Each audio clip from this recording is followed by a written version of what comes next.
What is up, Heat Seekers? Week 3 is here already, and we are here to answer all of your start, sit, trade questions, whatever you've got. We are here for you, and as normal, I am accompanied by Mr. Roto Heat Bryce and the legend of Rob Sully Sullivan.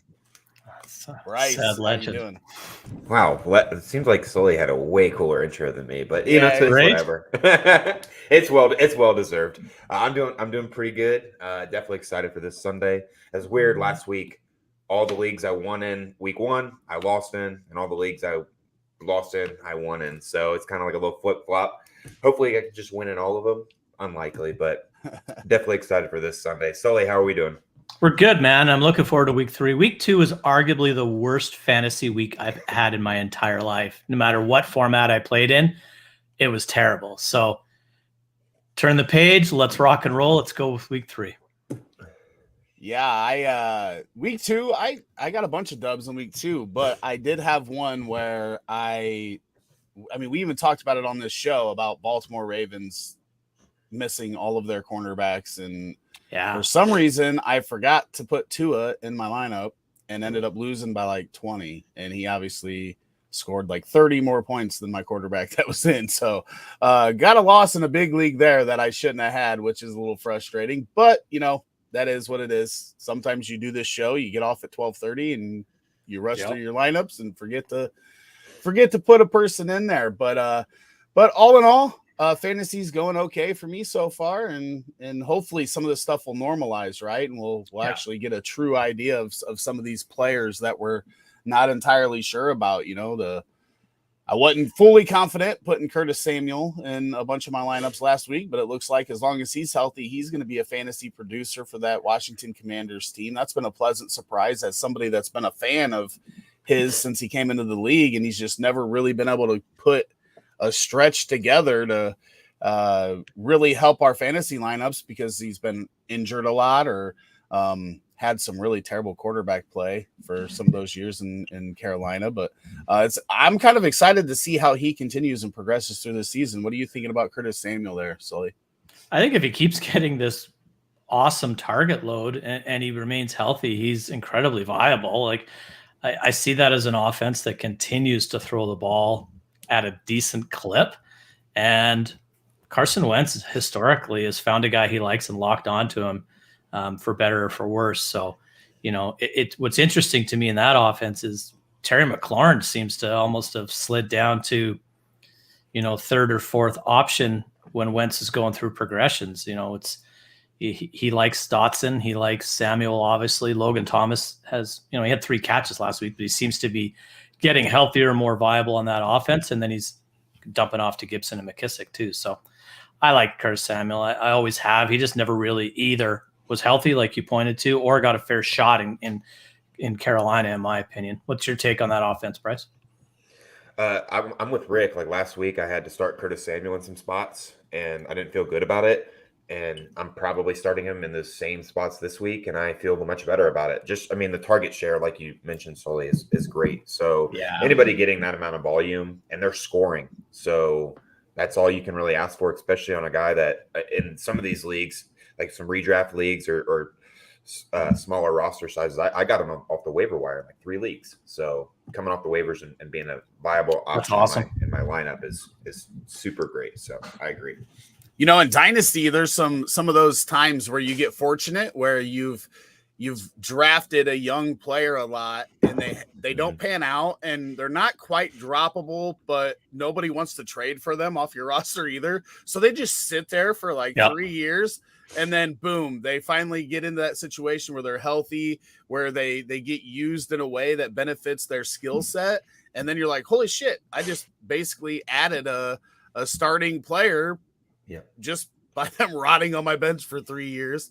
So, you know, that's been kind of fun because I have him probably in a quarter of my leagues just because they're so deep. There wasn't anybody to drop him for on the waivers. So that's pretty nice. But, you know, you guys know I've always been a big Logan Thomas fan. And seeing him get his legs under him and be productive in that offense. We know Carson Wentz uses the tight end. He's used the tight end more than any quarterback since he came into the league. So I was real excited about him coming into the season, and it's actually happened faster than I thought it would because he was coming back from that injury. I thought it would kind of be a slow start to the season, but he's looked fairly good here, and hopefully keeps progressing and whatnot. Bryce, you know who this is over there on Facebook? Castile says Drake London, Michael Thomas, Pittman Jr. or Gabriel Davis, and then James Conner if he goes, Michael Carter and Zeke. Pick one from the wide receivers and pick two from the running backs, both PPR. I mean, holy shit. Obviously, Castile's been around here for a while, so he's learned how to draft his wide receivers. I mean, I'm trying to get Michael Thomas and Pittman Jr. both in there, but I'm probably starting Pittman Jr. Myself. I just think he's got top 3-4 upside every week, especially as the only weapon really in that pass game for the Colts. So it's him and Connor if he starts for me. Sully, what are you thinking? Yeah, it's Pittman for me. They should be down and throwing a ton, and he is, like you said, the real only viable option for Ryan in that Colts offense. So Pittman for me, and I think he needs two running backs. So I agree with Connor for one of them, and I'm going to go with Zeke. I think the Giants do have a better run defense, but at the same time, I expect him to get a lot more volume than Carter. So I'll go with Connor and Zeke. Bryce? Yeah, I'm agreeing. Pittman Jr. is easy for me. And then I'm going Connor and Zeke as well. Zeke hasn't been doing very well, like points wise, but he's still getting a lot of touches. He doesn't look bad. It's just that offense is not scoring right now. But I feel like when they're just running a rotation, like they got to the 1 yard line last week, and I was expecting to kind of see Zeke get in there, but they kept Pollard in. So it's going to be like, I think it's going to be similar to that where they just, every other drive they're switching, but Zeke still got 15 rushes last week. So if he's getting that kind of volume, it's hard to bench him over a guy like Michael Carter. You just got to hope he falls into the end zone on one of them. Yeah, Zeke would be my second running back as well. So, okay. So yeah, I missed that too from the running backs. But I mean, how are we going to start a show with all of us agreeing? Don't worry, it'll change. Is this still Castile, or we got somebody else? That one is still Castile. We have another one that's not from him though. I think personally for me, when it comes to Hawkinson, it depends on your option, right? I mean, tight end is a cesspool right now. Yeah. So Hawkinson's probably still your starter. I guess I'll ask it this way for you guys. Let's say you have Gerald Everett. Are you starting Gerald Everett over Tj Hawkinson? That is so weird you said that, because I was thinking the same thing. Like, would I want to start Everett? I think I would. I do. If Herbert's playing, I definitely would. If not, then I might still roll with Hawkinson. But he actually tells you his backup there on the next question. So would you start Logan Thomas over him? Well, first off, let Sully. Why don't you answer about Gerald Everett, and then we'll get into the Logan Thomas and. I would roll with Hawkinson after watching the Vikings play a combination cover 2, cover 3, cover nobody at all last week. And we saw what Dallas Goedert did and how wide open the middle of the field is. I think I would still stick with Hawkinson. And I'm very concerned about the Chargers offense in general, and not so much if Herbert plays. My concern is if Herbert does play, does he finish? So you're going to start all your Chargers with Herbert under center, and then he gets, twisted, turned, or hit, and then he's done, and it's the Chase Daniels show. So I would stick with Hawkinson. I'm concerned about that offense. In regards to Gerald Everett, I'm going to start him over Hawkinson, and I don't even know that Chase Daniel would be bad for Gerald Everett, right? Like that might end up being a target. He might end up being a target monster for him as a safety blanket, especially if Keenan Allen's not full go. That's 100%. What I was about to say. So that one doesn't bother me too much. I'd be more worried about Mike Williams if Chase Daniel plays than I would be if Gerald Everett had to play with Chase Daniel. Logan Thomas, I'm starting. Logan Thomas is probably a top 6 tight end for me going forward until we see otherwise. And I believe Carson Wentz has used the tight end almost 30% of his passes since he came into the league. And I think as Logan Thomas gets healthier and gets his feet under him coming back from that injury, Carson Wentz is going to lean on him in a lot of spots. Now, we already talked about that situation in Washington with Curtis Samuel, Jahan Dotson, and Terry McLaurin. There is a lot more target competition to go around than Logan Thomas had when he was the tight end 4. But what I also think is that there's more touchdown upside with this offense than there was when he was tight end 4. Bryce, what do you think about Logan Thomas versus Tj Hawkinson? Yeah, I'm starting Logan Thomas as well. I agree with everything you said. You really put Logan Thomas on my radar as like in a lot of redraft leagues or startups where I was drafting him as my second tight end because people were just overlooking him based on his age and what he didn't do anything last year. So, people forget that he was a top 3 or was he top 2 tight end? He was that long ago. Tight end 4 in 2020. Tight end 4. Yeah, tight end 4 in 2020. And people forget that, and now his QB play is arguably better. So, I'm rolling with Logan Thomas unless I have like one of the the top elite one of the top 5 guys. So I agree. Sully, what are your thoughts on Logan Thomas? Yeah, you can sweep this. The Eagles gave up 3 catches in both weeks to tight ends. I think there's an opportunity. I do think Curtis Samuel, like we talked about, is going to be targeted, but Logan Thomas is as well, and especially in the red zone. So tight end is, like Rick said, a bit of a cesspool. So when the deciding factor almost always with your non-premier tier tight ends is who's going to score a touchdown, I would bet Logan Thomas scores a touchdown over Tj Hawkinson. So that would be my deciding factor. Mm-hmm. Aaron wants to know, standard scoring, I need a flex. Am I starting Henderson, Kirk, or Brandon Cooks? Sully, why don't you start this one off? This one's tough for me. And originally I was like, oh, you got to go with Henderson. But Kirk's been getting a ton of volume. Brandon Cooks is Mr. Consistency. I'll go with Christian Kirk here. I just think that he's going to be fed a lot, and they're going to have to throw the football regardless of who the quarterback they face today is. Bryce? I agree. I'm going Christian Kirk as well. Henderson's kind of out of it for me. Cam Akers did had more touches than him last week, and still an unclear vision of what that backfield is going to be. And then it just comes down to Kirk versus Cooks to me, and I'll take and honestly, you can almost flip a coin because I do like Brandon Cooks. He's Mr. Consistent, but Christian Kirk the first 2 weeks has shown that he deserves to be in your lineup. So I'm going to plug him in there until he stops producing at this point. Rick? Yeah, it's a clean sweep. Like you said, that situation there in LA for the Rams like flipped, right? Like, right. I mean, Henderson got more work than Cam did in the first week, but right. It's going to take a little clarification before we can be confident sticking either of those running backs in our lineups because we just don't know what they're going to do at this point. Yeah. I think if they're trailing, it's Henderson, and if they're playing from ahead, it's going to be more Akers, but that's an uneducated guess after 2 weeks. Yeah, it's a situation for sure. Very well said. Very well said. One thing, Jalen Johnson for the Bears hasn't even been targeted this year. That's how good he's been at cornerback.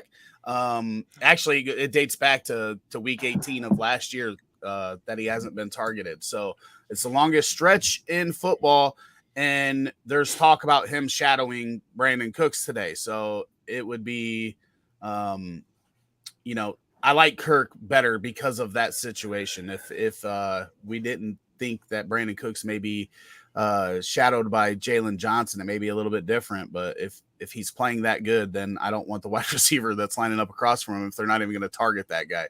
Now, that's obviously fair. The NFL, they move him around a little bit and they'll try to get him on some different coverage and whatnot. But with Kirk and the volume he's getting, I would just avoid the other situation because you've got a good one there with Kirk. And when they pay somebody $21 million a year, they've got to use them, right? Yeah, he's doing all right so far. He's almost making his money. Sully, we're going to have a little discussion here. When do we start worrying about Kyle Pitts? I'm a believer in starting your studs, but I also have Everett, and Everett has been a stud so far. So I get it. I think For me, I'm not worried about Pitts long term. He got 7 targets in week 1. He got 4 more targets in week 2. So he's been targeted 11 times, right? It's finding that connection. You got a new quarterback. They're running basically a new offense. Drake London has looked good, but Kyle Pitts is going to have to get involved in this offense, and him and Mariota are going to have to get on the same page. We all know Kyle Pitts' talent level is immense at the tight end position. If you're in season long, because I think this offense is going to be consistent, if he pops off and has a big game and you can move him, since you do have somebody like Everett, I'm not against that. And Dynasty, do not sell low. Do not, because this guy, we know he's going to be real good. And Sully and I have had the back and forth you've seen on shows in the past years. It was my thing with Kyle Pitts was never that he wasn't good. It was just that even good tight ends typically take a couple years before they become consistent. We've seen spots last year where Pitts just looked amazing, but he's looked like a young tight end in the NFL. And when you take those tight ends over wide receivers that have that ceiling to be a top 3 total pick, that's the value that you're losing early on in that, where now you could trade Jamar Chase and get Kyle Pitts plus another really good player because of the way the opposite ways their careers have started out, right? So that was my only argument against Kyle Pitts. For those that think that I hate Kyle Pitts, I just spent 20% budget in a tight end premium auction this offseason on Kyle Pitts because I do like Kyle Pitts. And then the funny thing is it's a best ball, and 2 other tight ends have started over him in my lineup each week. And I'm like, oh man, there's 20% of my budget and he can't even crack the top 2 tight ends of my lineup. But, that's neither here nor there. Sully, what are your thoughts? Because I know you were a huge Kyle Pitts guy, 101 in rookie drafts last year. What are you thinking on Kyle Pitts right now? Oh, it's frustrating. The talent is obviously there. So if you look back at that draft and the 101, and obviously it was, I guess you could throw Najee into it, but I never really did. It was Chase or Pitts for me. And my take was, this is the cheapest you'll ever get him. That might still hold true, but obviously that's looking a year and a change in, not like the greatest pick. So I think what it comes down to is this offense sucks. And the quarterback is average at best. You have a very good wide receiver, it looks like, in Drake London, that is probably catching Mariota's eye a little bit more than Pitts. And you have a head coach who is telling the media that this isn't fantasy football, we're trying to win games. Well, guess what? You're 0-2 and you're shit. So you're playing Seattle this week. Seattle gave up 9 catches to the tight end when they played Denver in week 1. They played a Kittle-less San Francisco, and Ross Dwelly scored a touchdown. If there's a week, and I believe in the sort of squeaky wheel narrative, the media is calling for Kyle Pitts, the fans are calling for Kyle Pitts. I think he gets fed this week against a very favorable matchup. I'm not sitting him yet. I don't care who I have, unless I have my options are Travis Kelce, and that's, Waller and Andrews. Those are the only guys I'm starting over Kyle Pitts. In fact, I have Kyle Pitts ranked 2nd this week because I think he shreds Seattle. So I'm going to die on this hill. Let's put it that way. Well, no, I mean, for one, I'm only slightly different than you, right? I believe in my tight end rankings, I had Dallas Goedert ahead of him with those other 3 that you mentioned. So he was still 5th in my tight end rankings. We know there's big potential week to week, right? He could score 25 points this week, and then everybody forgets. But it is frustrating. But people have to remember, even guys like Dallas Goedert, they didn't pop off right away. Mark Andrews was, his second year was a lot like Cole Kmet's year last year, right? So these guys don't just come into the league and just pop off right away. It takes time. Tight end position is a hard one to learn because you're learning offensive linemen and you're learning wide receiver. And you got to block some of the best rushers in the league, right? So it's a hard position to learn, and that's one thing that people don't realize. But he's still getting the targets, Bryce. Yeah, I there's not much to add. You guys really covered all the bases, but the one thing I wanted to point out was what you said, Rick. In Dynasty, I'm not worried at all. And if it's a redraft league, I would hope that he kind of blows up this week and try and trade him, because especially if you have a guy like Everett, because I think that you could capitalize on that hype if he does have a really good week. But I'm not counting on him week to week this year. Here's a real quick one on Kyle Pitts, and then we can move on. Last season, hand in the dirt blocked 15 times. Season to date, 10. Yeah, so he's blocking more this year than he was last year. Yeah, and that's the old O.J. Howard conversation we used to have. He's a really good blocker. That penalizes him, and we're not playing in a points per block league. So, well, we just talked about Tj Hawkinson. That's one problem that he has, is he's 100%. an exceptional blocker. He is like an extra tackle on your offensive line, which is a good thing to have. CXK, what's going on, buddy? Long time listener, first time caller. Marco says, good afternoon. Who should I where are you at? Good afternoon. Who should hanging I out with start? Thomas. Cooks, Thielen, Dotson, Palmer, Beasley, Nico Collins, or smokes. Tolbert. Pick 3, half PPR. Cooks, Thielen, Dotson. It's fairly easy. Top 3 guys right there for me. Bryce, what are you thinking? Cooks and Dotson for sure. Yeah, I'm going to go Thielen. I'm not going to look too much into the shit show that Kirk Cousins was last week. He seems like he's one of those guys that'll have a horrible week and then bounce back. He seems like one of those guys that if he's playing on prime time will have a horrible week, and then if you can get him on the 1:00 Sunday games, then he's good. Yeah, so I think I'll agree. But I will say, if Keenan Allen for some reason is not in, I would consider Palmer over Thielen.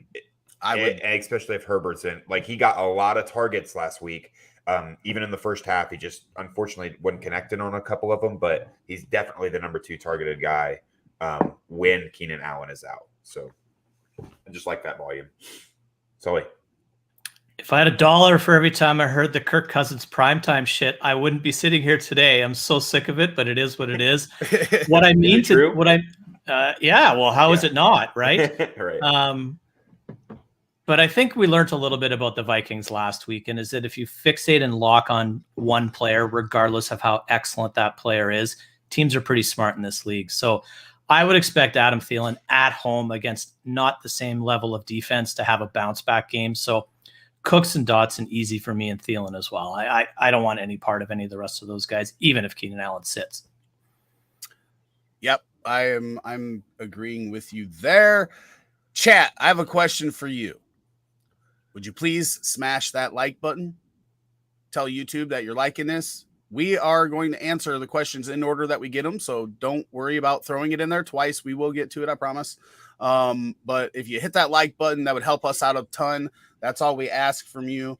CXK says, do I start Kylan Granson or Daniel Bellinger? See, CXK has been around for a while. He's been around since the beginning of this channel, and he knows these are the types of questions that really get us going. It's not I have 8,000 studs and have to sit 2 of them. It's Castile. What do we do with Kylan Granson and Daniel Bellinger? Bryce, why don't you start us off here? It's 1.5 tight end premium. So I'm assuming wide receivers are only 1 point PPR. Yeah, I'll be honest. I'm not super aware of these players. I would go to each of them and see who's got the most targets the first 2 weeks, and that's who I'd end up starting. I know. Did Bellinger find his way into the end zone last week? He had a touchdown last week. He did. Right. Again, I think I would still look at who's on the field more, who's getting the most targets, and that's who I'd end up putting in. But yeah, that's just how I would go when you're looking for some deep guys to start in your roster. Sully?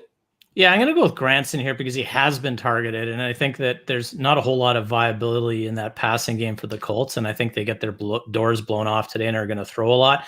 I think that Monday night game is going to be a heck of a lot closer, and we'll see more Saquon Barkley and whoever the hell the Giants can put together, Sterling Shepard and whatever else as a receiving core. So I'll go with Granson and hope he scores, really. Rick?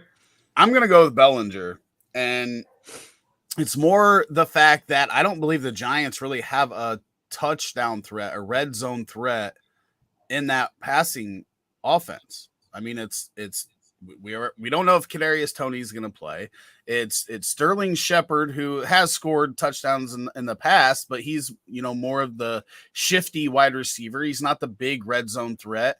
I mean, there was 2 plays for Mr. Galladay last week, and he wants out of town, and he's all not that, even addressed today. I don't that think, mess, and so we're down to Richie James and Sterling Shepard as wide receivers. Richie James is 5'9". He is not getting the jump ball in the end zone. So I think Bellinger has a lot of touchdown upside in this offense, as long as Saquon keeps moving the offense down the field. Right. So I'm going to lean that way. Granson, last week, no Michael Pittman. Mo Alley Cox is still there, going to get some work, and I just think Daniel Bellinger is going to end up being a red zone threat for the Giants. So we had a Facebook user say, forgot to get on YouTube. Guess I need to hit that button. And then he comes over to YouTube and says, hey, I hit that notification bell. So nice I know work, Joe. over here. Thank you. Nice work, Joe. That's my dude. 808 says, who do I start, Stafford or Murray? Stafford has the weapons, but interceptions. Murray can run, but the Modern Warfare beta just came out. I read that earlier, and I was like, I love this guy. I love this guy. For me, the interceptions really for the quarterback don't bother me in fantasy. If they're going to put up a ton of touchdowns, like if they're going to throw 3 touchdowns and 3 interceptions and have 300 yards, then the interceptions are kind of meaningless to me. I think I go with, I don't know. I don't even remember which one I had in my tiers. I'll look at that. Sully, you go. This one's interesting because Arizona's defense is trash. And the Rams are one of my favorite DFS stacks this week because of that. Kyler isn't running. That's the thing. Like, I think he's got 2 or 3 rush attempts in each of the first 2 games. I believe the Cardinals learned a little bit over the last couple of seasons where Kyler comes out of the gates, guns a-blazing, running all over the place, putting up tons of fantasy points and getting injured in week 8 or 9. So I think they're trying to stay away from that. I don't know who to start, though, with that all said. I have Kyler ranked higher, but they're both top 6 quarterbacks for me this week. So I'm not worried about the interceptions at all. So I think I'm going to go against my own rankings and probably change them and start Stafford. How about you, Bryce? Yeah, I was going to point out that Kyler Murray is not really a dual threat when it comes to fantasy quarterback. Like, he's just not getting the yards like Jalen Hurts or guys like that are getting. So I'll take Stafford. Murray is just not as good as a passer when DeAndre Hopkins is not on the field. They play each other. The Rams defense is still good. The Bills are making everybody look bad. So anytime a team plays the Bills, let's not look too much into it. The Rams defense is good. Their secondary is good. I'll take Stafford. Interceptions are super overrated. Jameis Winston threw for like 30 of them that one year, and he was still a top. Was he number 1 or 2 quarterback for the year? QB2, I believe. QB2? Yeah. So don't look too much into that. Stafford tied last year for most interceptions, and he was still one of the best quarterbacks for fantasy. So I'll go Stafford. Really quickly, Rick, Josh Jacobs is active. Josh Jacobs is active? Yes, sir. We will change that banner. It's Amir White season. Come on. Right? That's coming. Okay. Not getting any touches, really. No, it's not coming today, but it's coming. Yeah, I know. I thought he'd be more involved, though. I did too. Josh Jacobs. Okay, so in regards to this question, I am going with Kyler Murray. I do have them both in the same tier. They're not far off. But even though Kyler Murray's not getting the designed runs, we saw last week with that scramble touchdown that he had that he can still make stuff happen on the ground and get you that 6-point rushing touchdown, which may need to be a bigger part of the game in a game versus the Rams and their defense, right? So I'm still there. It is close. Obviously, I believe it was 2-1, right, on us who was starting Stafford.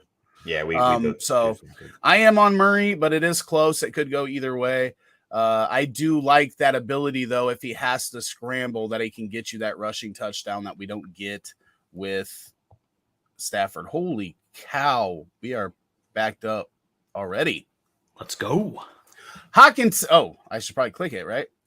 Braden says Hawkinson or Logan Thomas for tight end and Keenan or London for flex. We already talked about this when all three of us were on Logan Thomas over Hawkinson, right? So we'd already talked about that one early. And then Keenan or London for the flex. Sully, what are you doing? It's Keenan Allen pretty easily for me. And the bonus here is they both play this afternoon. So you can wait this one out. Obviously, if Keenan Allen doesn't go, you throw London in there. But that's my take. Bryce? I do not like when Keenan Allen is like questionable or a game time decision, because last time he was and he looked in the camera and said, start me. He lost me my fantasy playoffs. So Rick told me to sit him that week and I didn't listen. It cost me a league championship. Yeah. I didn't have much of a choice, to be fair. My backups were horrible. Thanks for bringing that up. He told me, So, but man, if Herbert and Allen are out there, it's hard to bench him. That's a good point. I still go with him. If there's any report of a snap count or Herbert's not playing, I'll go London. I forgot about that. That's a good point. Yeah, I mean, as good as London has been early on this season, Keenan Allen's been that good for 5-6 years now, however long he's been in the league. So if Keenan Allen is healthy and we don't have that snap count, then I completely agree. He is in my lineup. And I just noticed that I didn't change week 2 to week 3. So my OCD ass is going to have to change that up there on the corner. But yeah, I already did it. What? Plus Kyle Pitts is going off today. So yeah, we already established that as well. I'm putting in my DFS lineups because of you. Let's go ahead and do that, get this next question. Tyler says, start 2, Juju, Tony Pollard, or Ayuk. Bryce, what are you doing here? Ayuk. I'll go Ayuk and Juju. It's close between Pollard and Juju for me. Sully. Exactly the same without the pause and hesitation, but I feel the same way. I think what's really interesting about Tony Pollard and Ezekiel Elliott is what I've been seeing is Pollard can't block. So even when they're both on the field in third down, Zeke's the blocking back. So that hurts his productivity. But I can't imagine that Juju's not going to bounce back this week. So I'm going to go with Ayuk, who I think has looked really good, and Juju. I'm there. Ayuk and Juju for me. I don't really have anything valuable to add to that. I think you nailed it. Cool. JP says, do I start Zach Ertz or Irv Smith Jr. half PPR? Ertz is playing the Rams, and they've held opposing tight ends to only 2 points so far through 2 weeks. Irv gets Detroit in a possible shootout. Bryce, what are we doing here? I'm going with Zach Ertz still. I think that he just, last week I was wrong on him. You guys were correct. I'll admit it. He's out there and he's healthy. He's getting targets. Who the Rams played the Bills week 1, and I don't Knox and Pitts. Knox and Pitts. Zach Ertz is better than both the quarter. Well, is better than Kyler Murray, or I'm sorry, Marcus Mariota. So I'd rather have Kyler Murray thrown to me in this situation than Marcus Mariota thrown to Pitts. I think Zach Ertz will get his. He'll have much more than 2 points this week. Irv Smith Jr. upset me last week dropping that. That perfect touchdown. What a throw by Cousins, and then there's only one of the game. Yeah, I know. So I'll go with Zach Ertz until Irv Smith Jr. starts producing a little bit more consistently. I know he did find the end zone, but Zach Ertz is just a veteran guy. That's the number two pass catcher on that team right now. So, Sully. I think volume's the deciding factor for me here with the kind of banged up James Conner, Marquis Brown, and Dortch being your passing attack. I think Zach Ertz has to be heavily involved in here, and he's got the ability to line up out wide, stay inside, chip off the block. He's a veteran tight end with great hands, and he's probably the guy Kyler looks to first in the red zone in this offense. So I'm going to take him here. Wouldn't surprise me at all if Irv Smith is heavily featured today, and if he can outscore Zach Ertz, but I got to go with Ertz over Irv, to your point, till I see it. Rick? Yeah, it's Zach Ertz for me. Just his value in this offense since he came over to Arizona. He's been, I think, the tight end 4 since then. Consistent usage is consistent outside of week 1 when he was, we didn't even know if he was going to play because he was coming back from an injury. So I'm with Ertz basically every week, unless you have one of the top 4 or 5 guys, probably not sitting him. JP says pick 2 for half PPR: J.K. Dobbins, Bryce Hall, Ramondre Stevenson, Mostert, or Devin Singletary. I'm not playing J.K. Dobbins yet. We don't even know how he's going to be used. We don't know how many touches he's going to get. I hope that this is the last week that we have to sit him, but I'm going with Bryce Hall. Man, I guess. I think you got to go J.K. Dobbins. Yeah. With these options. Yeah, I have to retract my statement after remembering options. the options that I read off. He may get as many touches as the rest of these guys, and that's why I'm saying I will start him over those guys. They all could get 8 touches, right? Yeah, I'm going Bryce and Dobbins. I don't love it. I don't love playing Dobbins this week, but I don't love playing anybody here but Bryce Hall. I think Bryce Hall is going to be fine, but Sully. Ramondre Stevenson has outsnapped Damian Harris and been on the field and seen more touches in week 1 and less in week 2. Losing in week 1, winning in week 2. I expect them to be trailing significantly in week 3. Ty Montgomery's on IR. I think we finally see the pass catching abilities of Ramondre Stevenson today, so I'm starting him. And I reluctantly will join you in the J.K. Dobbins start. I'm a little concerned on how much volume he gets, but it doesn't surprise me if he scores. So I'll go with Dobbins and Ramondre, and that way I only got to watch one game, see if I'm right. Bryce, did you pick?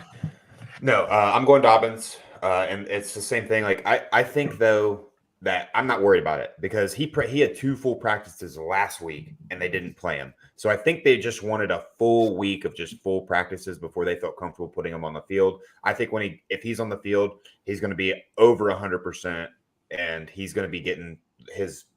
I really don't think they're going to limit his workload.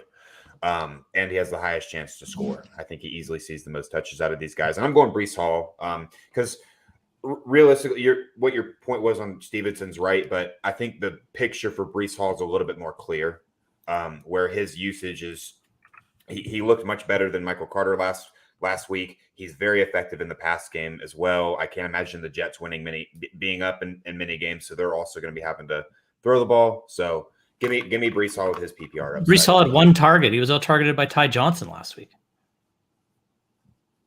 Yeah, well, but week 1 he had a ton of them. So, but I just want the quarterback threw 59 times, but you're not wrong. Yeah. So we'll see. I don't like the Patriot running back situation. All right, no one does. Check the private chat, please, and then Glock guy says AJ Dillon or Curtis Samuel for the flex.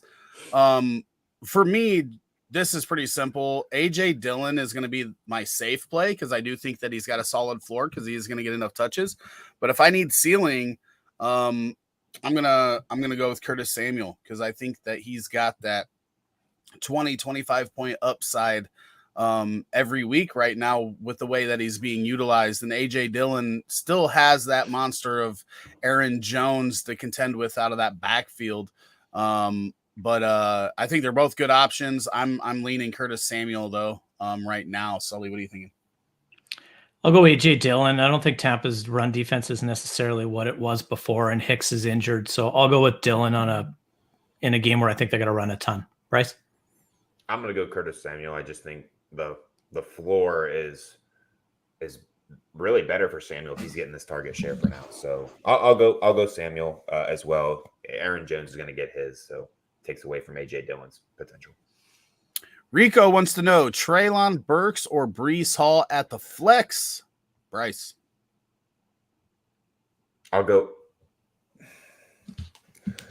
with Bryce Hall. This is close for me. I think Traylon gets more and more involved, but I'll go with Bryce Hall. I think that he's slowly going to start taking over. He's more productive on the touches that he has than his counterpart. So I'll go with Bryce for the floor, I guess, because Traylon's floor is probably 0, or Bryce's isn't. Sully. I'll go the other way. I think Kyle Phillips is out or dinged up. Robert Woods is invisible, and Ryan Tannehill has a pretty good opportunity against a very accommodating defense to get right this week. So I'll go with Traylon, but it's close for sure. Yeah, it's close. It's hard for me to decide. I probably lean Traylon just a little bit because this offense, right? Derrick Henry, very inefficient so far. Obviously, tough matchup last week. But they need Treylon Burks. They need that A.J. Brown player, right, to open up that offense. And they need to get Treylon Burks heavily involved to do that. So I think I do lean him a little bit here. Again, this might come down to if you need ceiling, it may be Treylon Burks. And if you need floor, we know Bryce Hall's going to at least get some touches.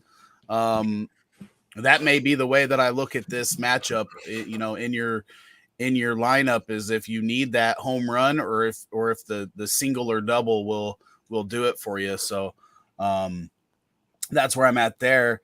Isaac wants to know Kirk or Herbert. Sully, what are you thinking there?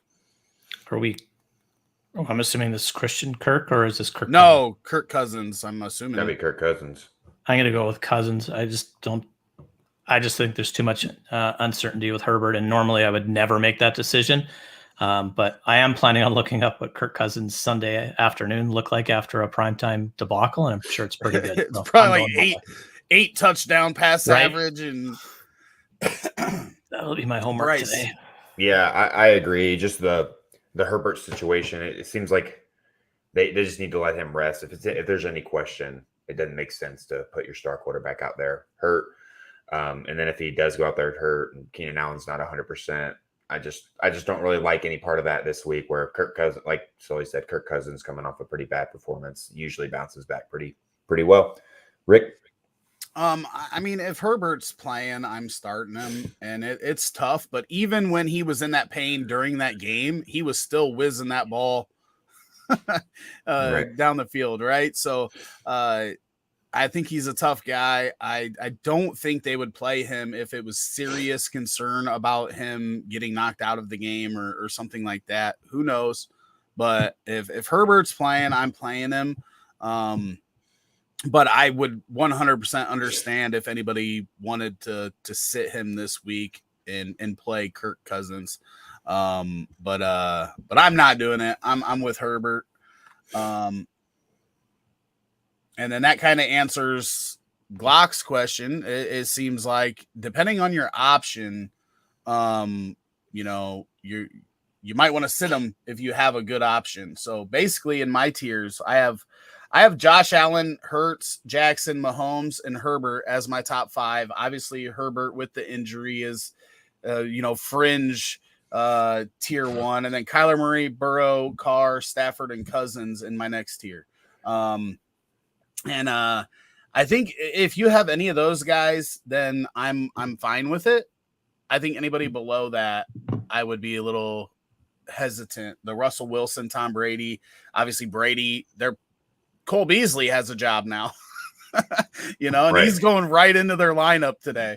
That's not a good sign with all their weapons out. Carson Wentz, Aaron Rodgers, right? 2 of his weapons. We were already talking about how shallow they were. 2 of his weapons are already out.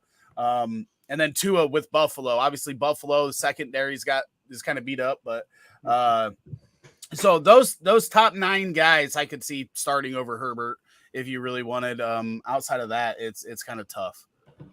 I only have a Herbert decision in one league, and it's a super flex league. And I also have Hurts and Kyler, so it's a pretty easy one for me this week. But yeah, normally I would not sit him under almost any circumstances. Pick one for the flex: Jeff Wilson, Garrett Wilson, or Mac Jones. Super flex, full PPR. Bryce, what are you doing?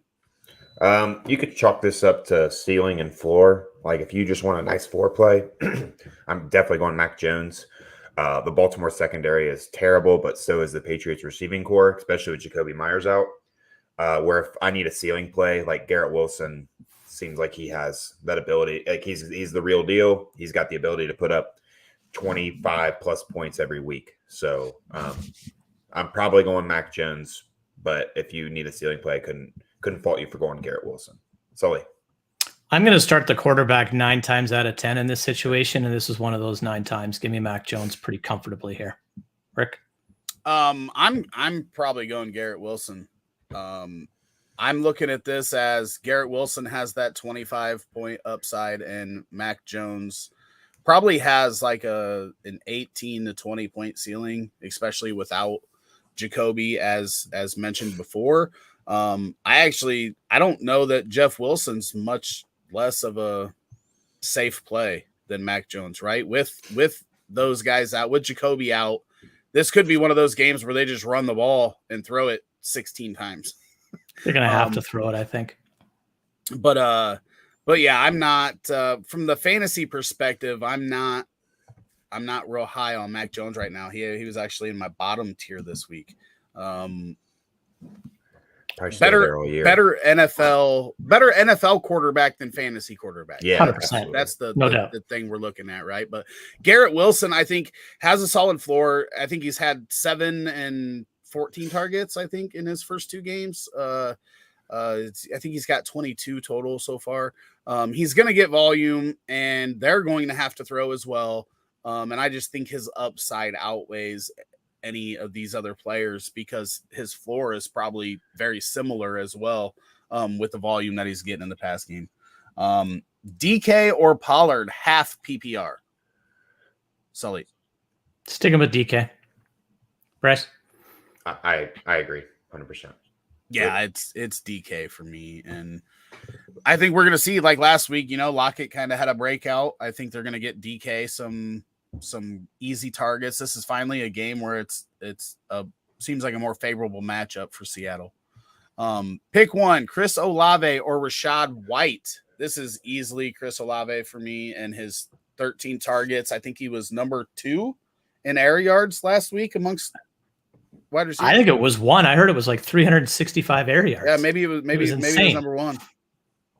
It's Olave for me. Up there. I like Olave. He's asking this because Leonard Fournette is questionable. He's expected to play though. Yeah, that's what I was about to mention. So I'm going Chris Olave too. Jameis is trying to connect with him deep. It's going to hit one of these times. Yeah, agreed. If Fournette is out, then I would switch this to Rachaad White because I think I would too. He's got upside and a solid floor in that offense because he'll catch passes, he'll get targets, especially with all the wide receivers out. And he would have touchdown upside in the red zone. But if Leonard Fournette's in, this is easily Chris Olave. Sully, you agree with that? If Fournette's out, do you switch to White? I guess you do, but we just need one Olave home run to take away White's productivity because without Fournette and the laundry list of injuries to the O-line and receiving core in Tampa, that game's going to suck anyway. So, but you're right. He's going to be the next man up. But no, I'm sticking with Olave either way. Just think, it was week 1. Jarvis Landry was number 1 in air yards at wide receiver. And then It switched. In week 2, it was Olave. Maybe this is Mike Thomas's week. Throw him in your fantasy lineups. Who's the Saints playing? Lineups and, I don't know. Does it matter? Jameis Winston will just heave it up there, and who cares who catches it? Fair. I can tell you. That was a throwback, wasn't it? That was an old Tampa Bay. It's like he had reverse LASIK surgery or something. Carolina. Carolina's got a decent secondary, so okay. I'll go Rachaad White. You can run on Carolina, but passing is different. So. It's funny because one of the defensive backs for Tampa Bay said, "We played with this guy. We know he'll throw us the ball." That's terrible. Oh, poor guy. So rude. Sanders or Gibson, or should I play both and sit Aaron Jones? You're not sitting Aaron Jones. Sitting Aaron Jones. He's in your lineup. I'm starting Sanders over Gibson. I like the matchup for Philly. Sanders has been damn good. He's averaging almost 6 yards per carry. Probably going to get 15 to 18 carries in this game. I'm going Sanders here. I know Gibson's matchup is pretty solid as well. You have a good problem here, I think, with these 3 running backs this week, but I think I'm leaning Sanders, and that's probably different than my. It actually is way different than my tiers. Shit happens. Well, I was convinced yesterday, right? Because Washington has given up 8 yards per carry to Jacksonville, 8.8 yards to Jacksonville, and like 7 yards per carry to Detroit so far. So they, that our new bets guy put out a short on our new Roto Heat bets channel about Miles Sanders in the matchup with Washington, and that's kind of convinced me. And I haven't moved my running back rankings, but Washington has been torched on the ground this year, basically. And I think Sanders in that matchup. So, Bryce, what are you thinking?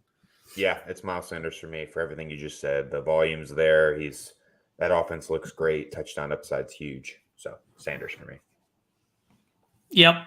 You can sweep that. I think the Washington yards per carry thing is skewed by Swift's 50-something yard run in week 1 and Robinson's 30-plus yard run in week 2, but they happened. So it's viable. But I think Sanders has seen 80% of the running back carries so far in Philly.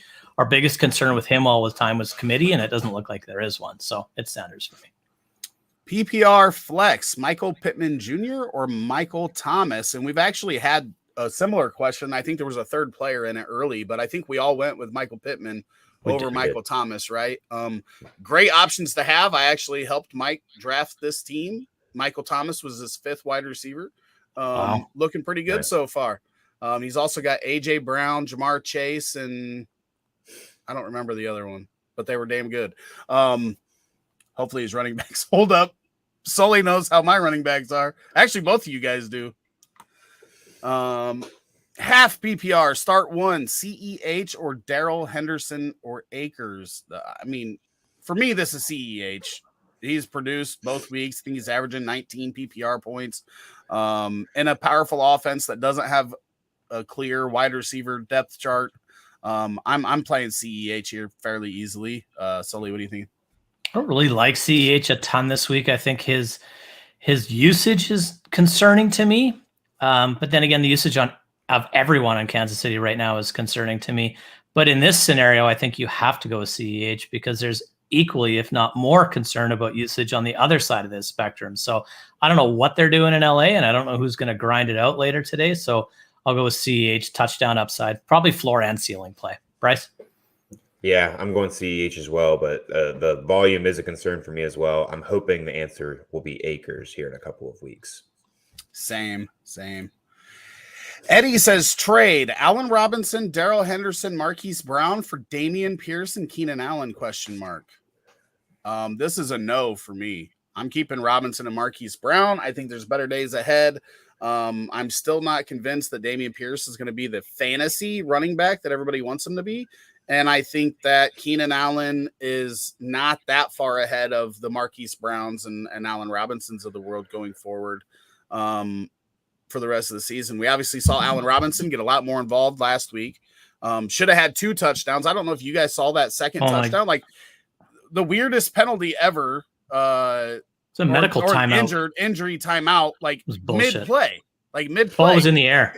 Ball was in the air when they blew the whistle. Robinson was wide open for a touchdown. Should have scored 21 fantasy points last week. I think Allen Robinson's going to be great down the stretch. So looking forward to that. But I'm keeping that side of the trade with those 3. I don't know that Darrell Henderson and Dameon Pierce are going to be all that much different at the running back position. That may turn out to be different, but that's how I'm feeling right now. Sully, what do you think? I agree 100%. I think Allen Robinson's best days are ahead of him. Marquis Brown is going to be a fixture in that offense. And I still think Darrell Henderson probably takes the job over Cam Akers season long. So I like that in any format, redraft and dynasty, over Pierce and Allen. And anytime a wide receiver has soft tissue injuries, those can linger. And as great as Keenan Allen is, if you can't play, you can't play. So I'll keep the A-Rob side here pretty comfortably. Bryce? Yeah, Dameon Pierce appears to be like another Damian Harris. Like I just don't see their values being that much different because they don't get PPR action, so they're going to be touchdown dependent in their value. Very good point. Give me Allen Robinson and Marquis Brown. I think Marquis Brown's going to see better days when DeAndre Hopkins comes back because he's going to torch whatever second corner they put on him. Yeah, that's what I was going to say. Is imagine Dortch right now with, Hollywood taking the main attention. Yeah. Now imagine pushing Hollywood into that Dortch role with DeAndre Hopkins taking the attention. And you can even add Rondale Moore into that if he can get on the field. Yep. Hollywood is a much better receiver than Dortch, but it's been tough. That whole offense has kind of been, obviously Modern Warfare 2 beta came out and Kyler should have left the homework clause in there. Yep. Should have kept him motivated. Half PPR start 2, Michael Thomas, Garrett Wilson, Devonta Smith, CD Lazard. Sully, where are you going with these 5 receivers? Which 2 you starting? Michael Thomas and CeeDee Lamb. Bryce? Michael Thomas and Garrett Wilson for me.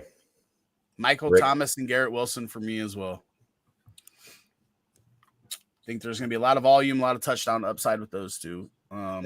Good morning, gentlemen. Sit 1. Okay. I got to make sure I read. Start, sit. Okay. Half PPR, half point per first down. We've got Duvernay, Hardman, Shark, Zay Jones, start 2, sit 2.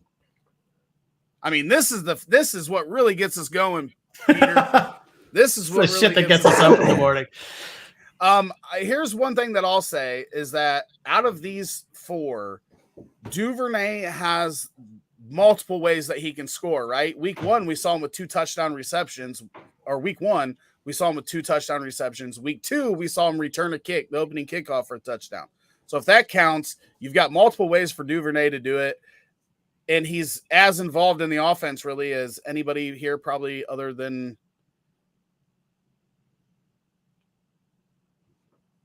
I guess Shark and Zay Jones may be slightly ahead of him in usage, but Duvernay's involved in the offense as well. I'm starting Duvernay.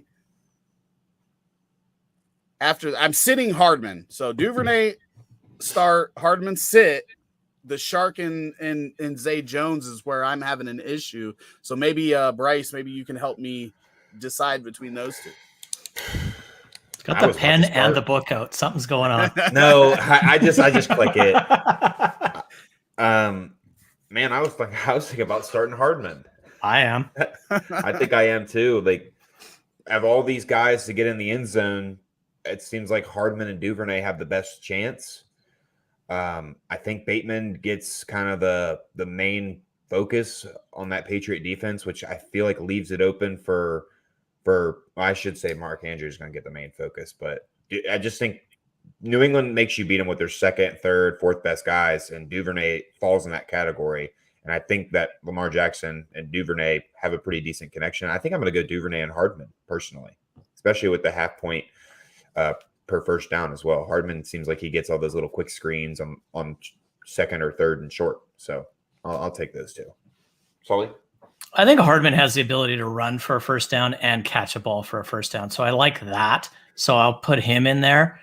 Duvernay I like, but I just don't see him being required in this game with J.K. Dobbins back and Andrews and Bateman and all the other, and Lamar himself. I don't see him getting a whole lot unless he houses another kick, which you can't bet on. And then you get down to Shark and Zay Jones. Everybody knows how I feel about DJ Shark. And because they're playing Minnesota, I'm not going to say a thing about him today other than I'm sitting him. And Zay Jones, I think the volume is there. I think regardless of what's going on under center in Los Angeles, they're going to have to throw the football. And Jones has been getting a relatively fair amount of targets in the first 2 weeks. So I'm going to go with Hardman and Jones. I'm going Duvernay and Jones. I'm going Jones. Marco said he is in Dusseldorf, Germany. I don't know if I said that right, but I think it's Dusseldorf, but you did pretty good. Yeah. Dusseldorf? Okay. Sounds like Harry Potter. Family Odd Parents. Sounds like we need to do some magic. Hey, y'all, Sutton or Marquis Brown? Sully. Oof, this one's tough. Sutton by a hair. Bryce? It's a little bit easier for me. I'm going to go with Cortland Sutton. Rick? Yeah, Cortland Sutton is the last wide receiver in my tier 2. And Marquis Brown is my wide receiver 4 in tier 3. So Sutton is just slightly ahead of him for me as well. Sack, he's back from last week. Should I start Schultz or stay with Yasiki? Sully. If Schultz plays, you start him. Yasiki, take away his touchdown, and he's a ghost. So I'm going to go with Schultz if he plays, and obviously Gesicki if he doesn't. Bryce? I don't think you have much of a choice because Schultz is a game time decision. He's tomorrow night. Then I'm going to start Gesicki. So it's a good point. I think you have to go with Gesicki with that being the case. Good call. So yeah, I think here's something else. Let's ask this because maybe this is something that Sat can do in this situation, right? I have guys like Tyler Conklin and Hayden Hurst ahead of Gesicki in my rankings. These are guys that may also be on the waiver wire. Would you pick up one of those guys to start over Gesicki here in week 3, Sully? 100%, especially Ty Conklin. He's getting fed like galore in that pass-happy Jets offense. CJ Uzoma does look like he's going to going to finally play for the Jets. Isn't Conklin like top 2 or 3 in tight end target season? Conklin, I know in week 1, he was number 1 amongst all tight ends in snap share. He played like 92% of the snaps. I think he had 10 targets in that week, and I think he's got like 18 targets on the season. So he is getting used very heavily. And he's damn good. He's underrated. So I would definitely pick him up and start him. Bryce. I think I would start both of the guys you mentioned, Hayden Hurst and Conklin, over Gesicki. Yeah, I would agree with that. I agree. Yeah, absolutely. So there's some info for you. I'm just not feeling good about Gesicki right now. I think they are pretty concentrated on their dynamic duo at wide receiver right now. A couple other guys to throw the ball to. Same league. Palmer flex, Palmer or Beasley. Flip a coin for me because obviously if Keenan Allen's playing, that changes Palmer's usage, and we have no idea about Beasley. We know what Beasley's done in the past. We know what Tom Brady's done with slot wide receivers, but Scotty Miller was like top 8 in wide receiver air yards last week. I don't think Scotty Miller is going to just disappear because Beasley's there. So, with Keenan Allen in, I'm probably still going Palmer in this situation, but it's really a flip the coin. If Allen's in, if Allen's out, it's easily Palmer for me. Bryce, what are you thinking? Oh yeah, if Allen's out, it's easily Palmer for me. If he's in, I really would honestly just prefer Beasley at this point because their floors are pretty close. Beasley might just go in there and be like, and Brady and him might say, he says, find the soft spot in the middle of the field and I'll pepper you there. So I just like that a little bit better. If Keenan Allen is playing, I probably would go Beasley, but it's not by a wide margin at all. If he's not, it's Palmer easily. Sully. I'm going to go Cole Beasley, and I can't believe I'm saying it, but I am because I have a feeling that Brady's going to get him into the end zone if he gets a chance, and he's just going to feed him on those underneath targets. If the Packers play zone like they did in week 1, Beasley could have 15 catches in this game. So I just don't trust anything in Los Angeles this week. So I'm going to go with Cole Beasley and hope for the best. Kenyon Drake, inactive today. So there's a vote of confidence for J.K. Dobbins. I mean, did they really keep Mike Davis active over Kenyon Drake? He's got to be able to block better than Kenyon. That's the only reason. Harish, I hope I say your name right. Starting J.K. Dobbins or Melvin Gordon? Perfect timing for this question. Sully. I got to go with Dobbins. Gordon's not been involved as much as I thought, and that offense is very ugly right now. So I'll go with Dobbins in his season debut. Bryce?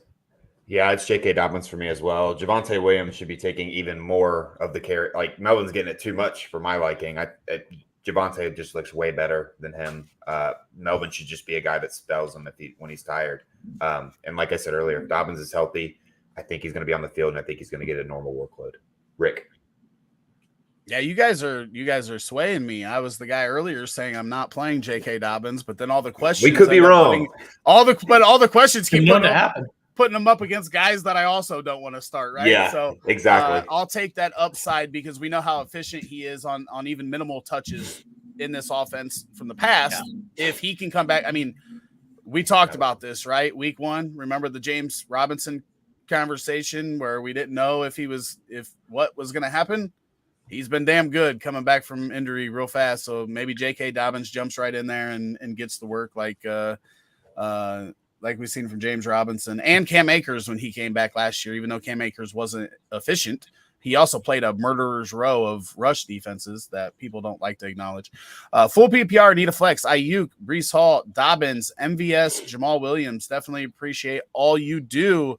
M Nasty, we appreciate you showing up every week, every Sunday. It's appreciated. I'm going Ayuk. Bryce. I'm going J.K. Dobbins. I just like him better than all of these guys. If Trey Lance was playing, I would have probably lean Ayuk because I like the connection. Hold on. I have. Is that Hear me? Yeah, just some feedback there. Oh, was it? Yeah, my house is being weird right now. Like some stuff. I don't think it was your house making noises, bro. No, like You need there's to- lights are flickering. There's something You going need on. to move, dude. That shit's Some haunted. stuff- Get out. An arm came out of the TVs. Weird stuff. I cannot wait for the Halloween show this year. Awesome. So now you It'd need be to go awesome. on Craig. Now you need to get to go on Craig's show with that house. Yeah. Awesome. But I'm gonna go with J.K. Dobbins still. I'm gonna put my money where my mouth is, and if he's on the field, I think he gets a normal workload. And if he does get what I project, I like him better than all these options. Sully. Agree. I'm gonna go with Dobbins. I like it.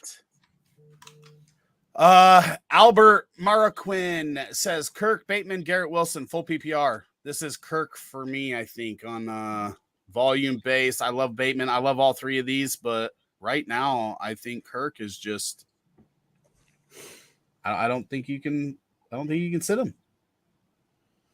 Sully. I agree 100%. And these are all three really nice options for me, but Kirk is just getting volume. And I think, like I've said probably 10 times already, I expect them to throw a ton. So Christian Kirk for me. Bryce?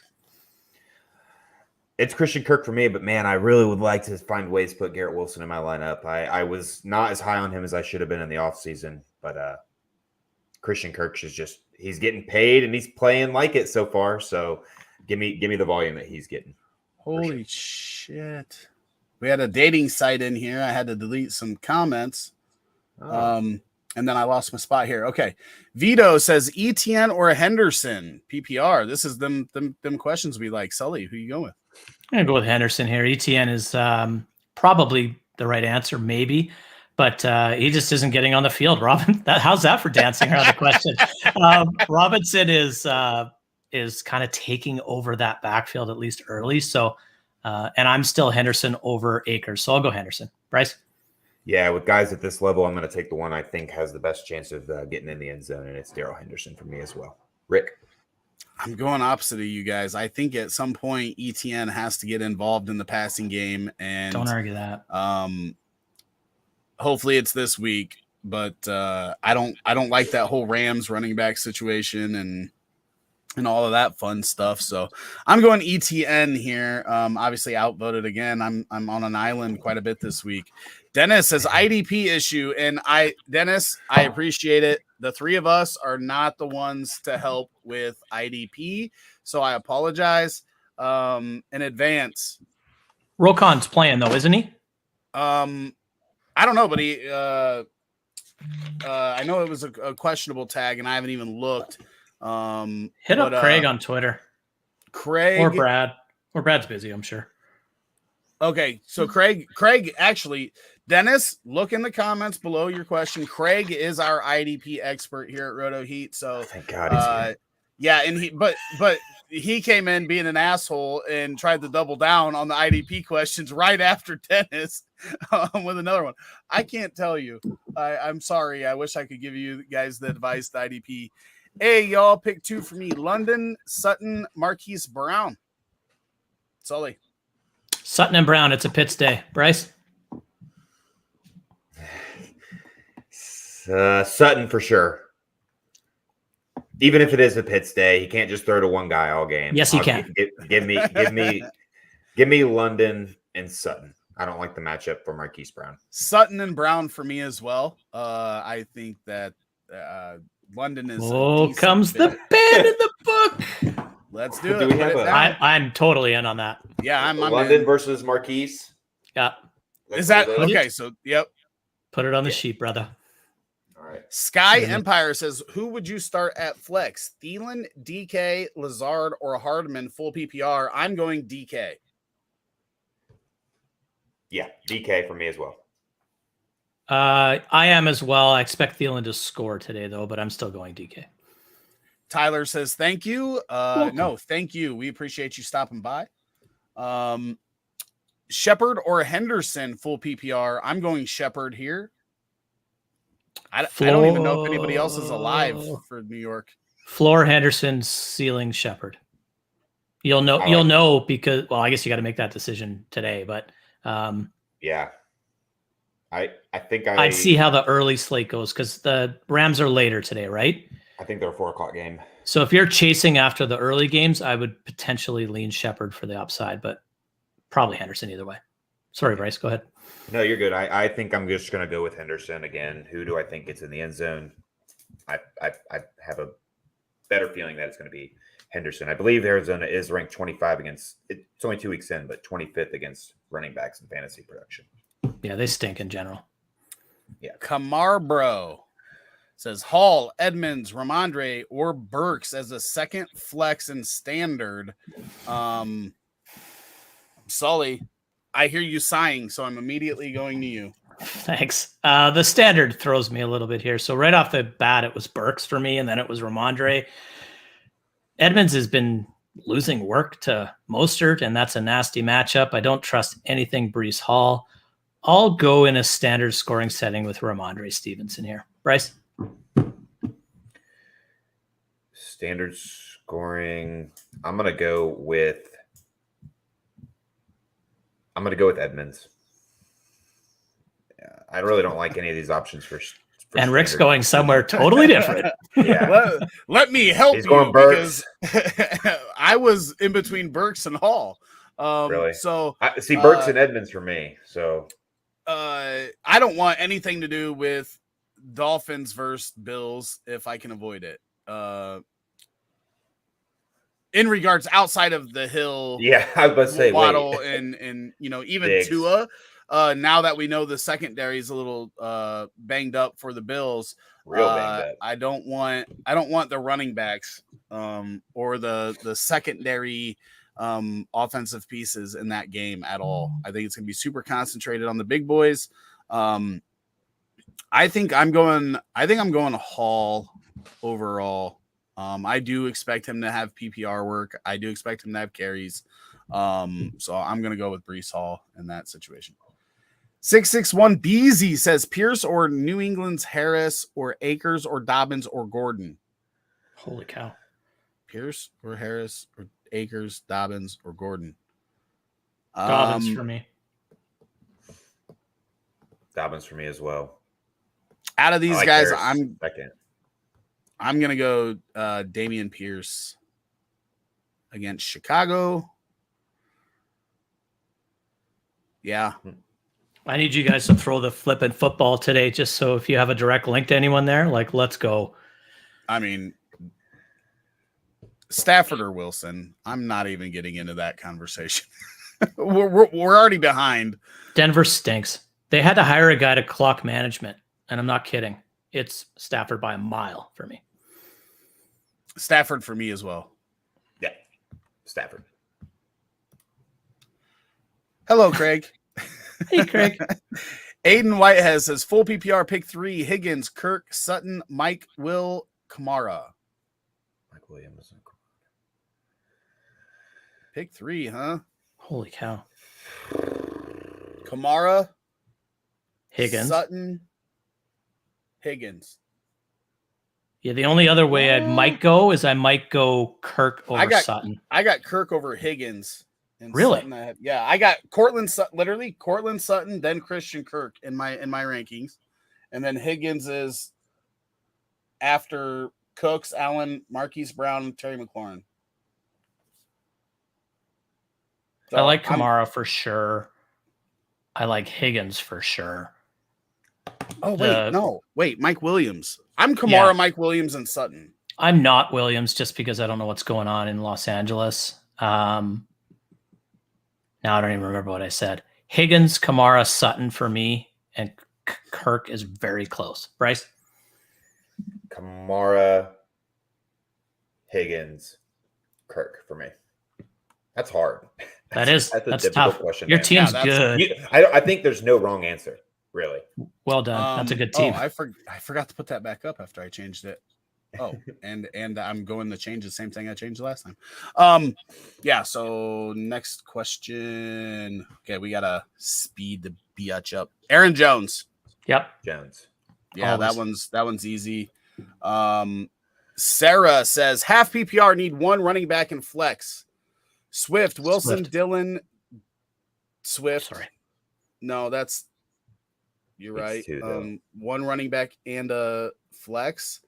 I am Swift and Marquis Brown. Swift and Higgins for me. Swift and Higgins for me. AJ Dillon or Kamara. Don't trust AK and Saints. Oh, but they play the Panthers. I'm going with AK. Yeah, You can run on Kamara the Panthers. I think you struggle to throw the ball on the Panthers. So as much as I like AJ Dillon, it's Alvin Kamara for me. Alvin Kamara. Which defense you going with? Chargers or Bengals? I'm going with Chargers. Just the pressure they put on that forces turnovers. I like it. Yep. Sacks and interceptions. Which team has the better chance for it? Give me the Chargers. I like them both because Flacco's going to throw the ball 86 times, but I'll go with the Chargers as well. Got to drop one guy to stream DST. Who do I drop? Gordon, Smith, or Lazard? Sully. Gordon. Oh, sorry. Oh, Bryce. Yeah. Melvin Gordon for me. I want to say Alan Lazard, but it's easily Melvin Gordon for me. Yep. Melvin Gordon for me as well. JP says, thank you guys. Last question. Start Aaron Rodgers or someone off of a waiver like Jared Goff, Marcus Mariota, or Jameis Winston, half PPR. I'm just double checking my rankings. Marcus Mariota is the one that I have closest to him because of that rushing upside that Mariota has. And then I literally have Jared Goff right under him and Jameis Winston right under him. So literally all three of those guys I have in order: Mariota, Goff, Winston, but I have them behind Aaron Rodgers in my rankings personally. So I'm going with Aaron Rodgers here, but then Mariota with that rushing upside would be second on my list. Bryce. I was in a similar situation, but I've got Tom Brady, but I picked up Jared Goff with all these options were on the waiver wire, and I picked up Jared Goff and I plugged him in, and I couldn't blame you for maybe plugging him in over Aaron Rodgers, but I probably am still going to stick with Aaron Rodgers. Sully? I have Goff ranked over Rodgers this week, and I think Mariota is close. Winston's not an option for me with the fractured back and the tough defense that he plays. But I would 100% start Jared Goff over Aaron Rodgers, and I never, ever thought I'd say that. I can't blame you. Which DST is streaming? Baltimore, Dallas, Denver, or Philly? So Baltimore, New England. New England's just not going to turn the ball over enough for me. Right. So I'm not going there. It's pretty easily the Eagles for me. That's what I was getting ready to say. I think Dallas turnovers, obviously, we talked about it last week with Daniel Jones. They can be made versus New York. But I do think Philadelphia, I think their defense is good. And Carson Wentz is also, he can have those games where he turns it over. So I'm going Philly. I'll go with Dallas. They get sacks, and I don't project that to be a high-scoring game, so they'll still get you some points on not allowing a lot. So I'll go with Dallas. I do have news. Alvin Kamara and Winston are both in. They are both active. Gabe Davis and DeAndre Swift are both active. And then obviously we already had Jacoby Myers as inactive. He is inactive. Jesse Torres says Thielen, Gage, or Shepard. And I dare everybody watching to hit that like button. Subscribe if you're not subscribed, and hit that notification bell. We go live every Sunday, 10:30 a.m. You guys demanded it. We were starting at 11. Week 3, we had to add a half hour to the show. So we appreciate you guys. It might be 10 a.m. going forward. We do answer all the questions in order, unless you super chat and we bump you to the top. But Thielen, Gage, or Shepard, Bryce? I'll stay with Adam Thielen. I'm not sure what the Buccaneers wide receiver core is going to do today, and I don't trust any dimes to make Shepard that valuable. I'll stick with Thielen, hoping he can't do worse than last week, but hoping Kirk Cousins has a bounce back game and he benefits from it. Sully. Easily Thielen for me. He'll score this week. Have a score this week. All right. Put it on your book. Yeah, I'll go Thielen. Sully bet versus himself. Yeah, and I'll still lose somehow. A-Rob or Marquis Brown, full PPR, both kind of been disappointing. I'm going with Marquis Brown. I do have him higher, but it is getting tougher than it was after week 1. Sully. A-Rob. Rather easily for me this week. I think they shred that defense. And you said A-Rob too? A-Rob for me as well, yep. X Diamond says, Herbert is deemed good to go. Would you trust him in your lineup knowing he could leave mid-game? I think that's just something that everybody has to decide on themselves. If he's in, there's only a handful of quarterbacks that I'm starting over him personally. But if you are less risk tolerant than I am, I don't blame people for sitting him for a week until we see how that's going to play out with the injury and all that stuff. So, Bryce, what are you thinking? Yeah, if he's playing, you almost have to start him unless you have viable options. So, yeah, that's a hard one. I'm not really concerned of him leaving mid-game unless he gets like hurt. Like I don't think he'll just be the pain that he has. It'd be something that has to happen to him. So if he's starting, I feel okay with it. Sully. I think we talked about this a little earlier. Unless you have one of the top 5 guys other than Herbert, you're going to roll with him. I have massive concerns that he gets injured mid-game or is just wildly inefficient. And he did throw some nice passes after sustaining that injury, but he also looked like he was half dead. So I'm concerned. Kevin says Dobbins or McKissick. I believe we're all going to be on Dobbins here, right? Yeah, 100%. All of us on Dobbins.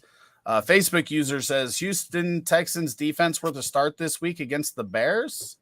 Sully, what do you think? No. Simply, I just don't think I think this is a good week for the Bears offense, and it damn near better be, but I don't think there's enough volume there for Houston to do much. So I think there's plenty of other viable options in DSTs. Bryce? Yeah, I agree as well. It's harder to sack mobile quarterbacks as well. So, well, I don't know. He's been sacked more than any quarterback in the time that he's played. More than Burrow? More than Burrow? Well, percentage-wise, I'm talking, because obviously in the past, gotcha. You know, Fields missed games because of injury, because of getting sacked so much.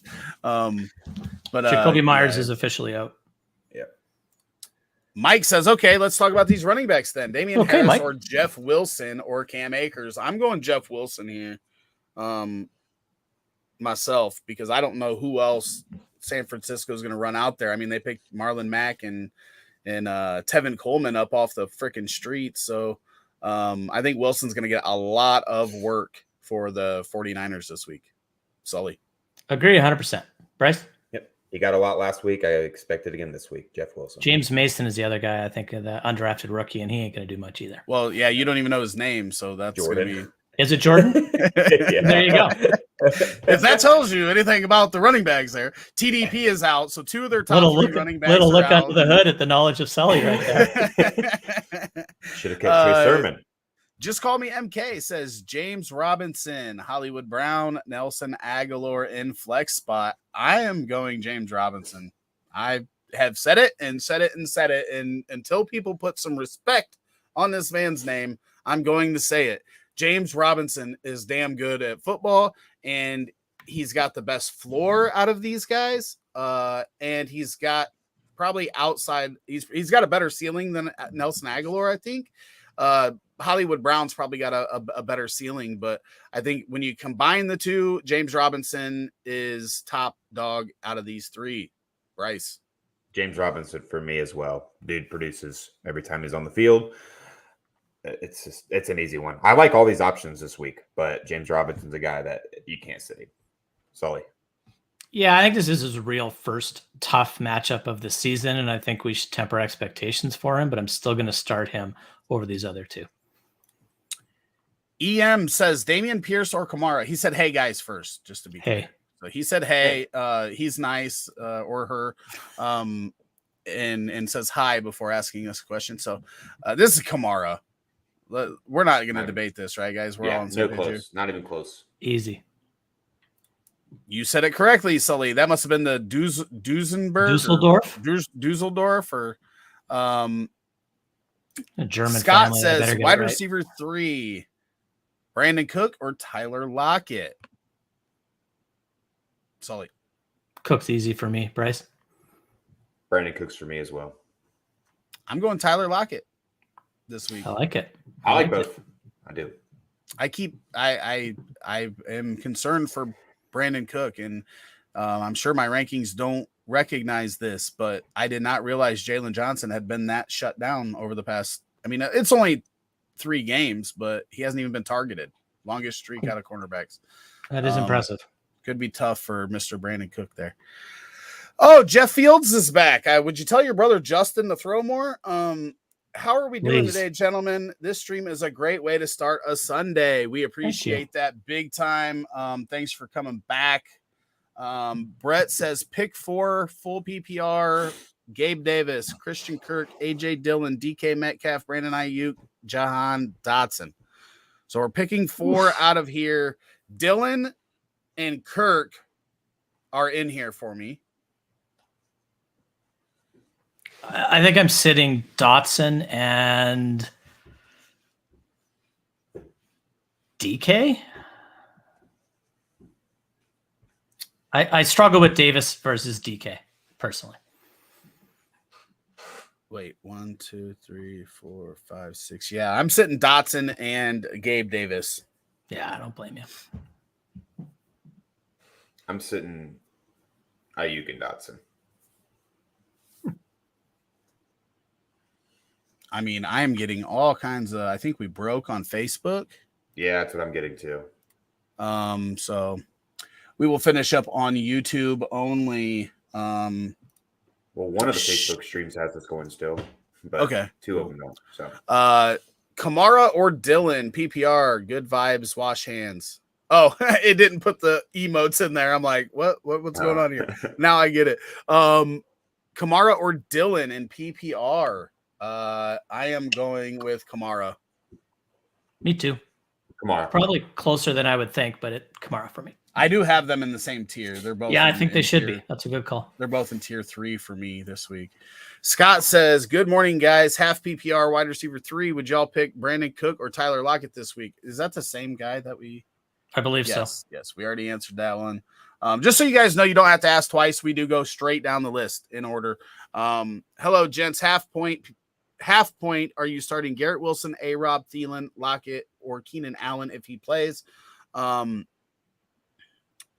going Keenan Allen if he plays. Bryce. I'm going to go with Garrett Wilson, even if Keenan Allen plays. With him not being 100%, I just don't trust it. Where I like Garrett Wilson a lot. Sully. I love these questions when we're absolutely no assistant whatsoever. I'm going to go with Allen Robinson. So we've got one for Allen, one for Allen Robinson, and one for Garrett Wilson. Sorry, that is. Oh, hopefully they're on one of the streams that's not watching on Facebook because it got shut down. Yeah. Drop Cole Kmet or keep him on the bench and see if he gets targets as the season progresses. Right now, I'm not dropping Cole Kmet. The Bears have thrown the ball 28 times. Everybody else in the NFL has 28 completions as a team. Volume is going to come, and Cole Kmet has to be involved in this Bears offense.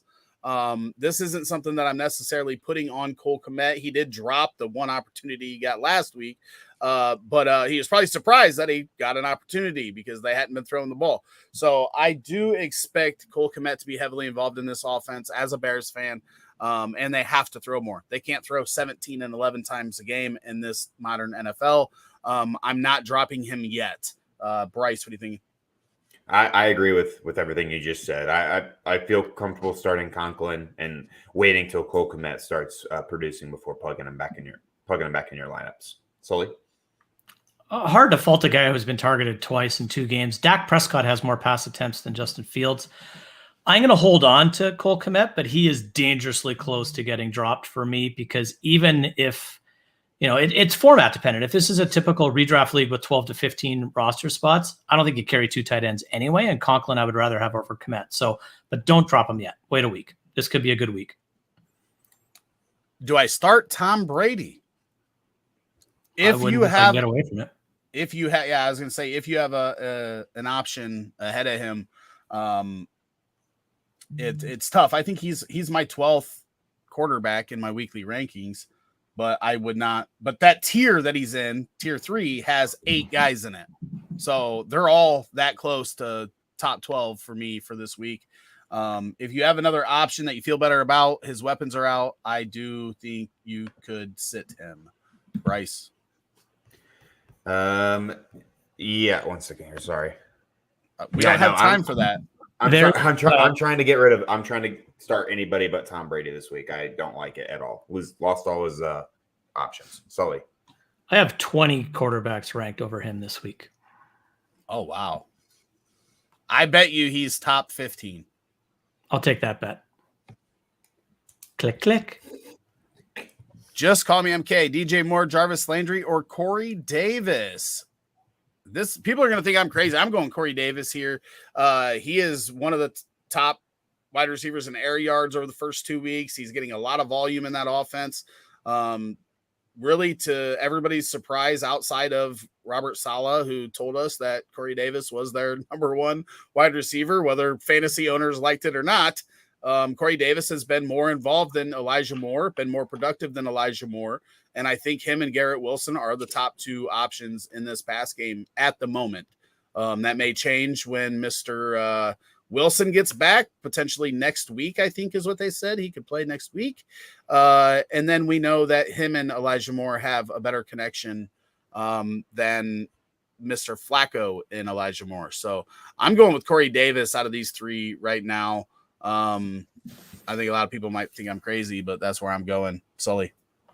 Well, if you're going crazy, I'm going with you. I don't like this at all. This should easily be DJ Moore, but Baker's been awful and the Saints are legit. So, and Jarvis Landry's too inconsistent, and so is Jameis. So I guess it's Corey Davis, but I wouldn't be surprised if Elijah Moore does more today than he has all season, but I'm still going Corey Davis. Bryce? I'm going to stick with DJ Moore at least one more week. I know it seems like every time there's a bad matchup and they haven't been producing, that's the week they just do what they should be doing. I'll stick with the more talented wide receiver for now, DJ Moore. Jeff Fields says full PPR flex Wilson, Cooks, Drake London, Sutton. I'm leaning Wilson after that insane game versus Cleveland. Thanks, guys. Anybody not playing Sutton here? Sutton's who I'm going with. I think that's who 100%. I figured. It's close between him and Wilson for me, though. I just think we're really overdoing Wilson after 2 weeks. I don't necessarily think we're overdoing it, but I just think Sutton's. I'll take that over. First rookie wide receiver in New York Jets history to have over 100 yards and 2 touchdowns in his rookie season in a single game. That's insane. Did I miss the answer to this one, Bryce Frazier? I don't know what that's about. Trade question. I'm trying to find it. Looking to sell high on Garrett Wilson. Weak at running back, strong at wide receiver. Which running back should I target to get? I mean, this is a pretty loaded question here, right? Yeah. I mean, I think that if you would have done this earlier in the week, you may have been able to get somebody like an Alvin Kamara because people are worried about him in that offense, injuries. I don't know that you're going to get that now that he's going to be active.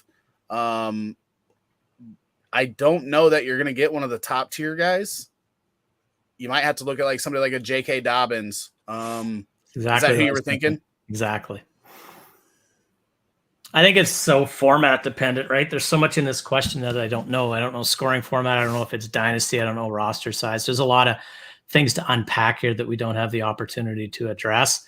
But I don't dislike selling Garrett Wilson, as I'm sure you've gathered so far today. And I think a guy like Dobbins, Akers, and a little something else, like something along those lines, because of potential. But if it's dynasty, you just hang on to Garrett Wilson. You don't make this trade and you just do whatever. But redraft, I think that's what you kind of do. You look at those type of haven't, even Breece Hall, those haven't arrived yet running backs you might get with a little bit of a kicker. That's what do you think about? Bryce, I'll let you talk. Yeah, I was going to say J.K. Dobbins would be a guy I'd be looking to target. And again, if it's dynasty, it would take a lot to get Garrett Wilson off my hands. Yeah, I absolutely love Garrett Wilson. What about somebody like David Montgomery, CEH, James Robinson, in that redraft scenario? If you are strong at wide receiver but weak at running back, would you trade Garrett Wilson for one of those guys? I probably would for Montgomery, just because I think I really liked what I saw last week out of Montgomery in a not so great matchup. He looked really good, and I think he grabbed a little bit more hold of his job. You would know that better than I do, but I think he's the guy. And again, I'll kind of take an easy way out here, and my record would definitely matter. If I'm 2-0, no. If I'm 0-2, yes. Bryce. Yeah, I agree with that 100%. Okay. I have Barkley and Swift in my starting running back, so I can put Kirk in a flex or wide receiver. Do I start him over D. Adams, Aaron Jones, or Waddle? I don't think I do, but would like some input. No. Nope. No. Stick with what you got. You are good starting lineup. I have Barkley, Swift as starting running backs, Adams, Jones, or Waddle. Do I start him over? You're not putting Kirk in over Adams, Jones, or Waddle. So no, you're not. No, I was just making sure he was starting all of these guys. I was like, geez. Would not like that matchup if I was the opponent. We answered that one. You remember, guys, we go in order. You don't have to ask more than once. I'm gonna have to put a banner on here that says "Ask your question once," and yeah, because you'll say it and it's already been asked twice, like way down. We just haven't got to it yet. So yeah. Aguilar, Schuster, or Beasley? Sully. It's got to be Juju, doesn't it? It is for me. It's not Aguilar for me. I mean, that's wrong. Really? He's last on this. I'd actually have Beasley ahead of Aguilar this week. I think Aguilar has the best chance of getting like the volume that Jacoby Myers was getting. Put it in the book. Juju over Aguilar for me. All right. Yeah, if I can get in on that, please let me allow me to. What you do too? There's the homer pick. I can take a homer pick to even it out if you want in a little bit. No, it's you know what? I'm just gonna I'm gonna ride with it and we're gonna win. So it's okay. Might have to let him ride one more game. Only got Tannehill on the bench. I don't remember what that was. I think that might have been Tom Brady. Who for flex standard league? Jamal Williams, Mostert, Edmonds, Mooney, Duvernay. I'm going Mooney. Oh, just one. Mooney for me. Please, God, let this be Darnell Mooney, and that's where I'm going.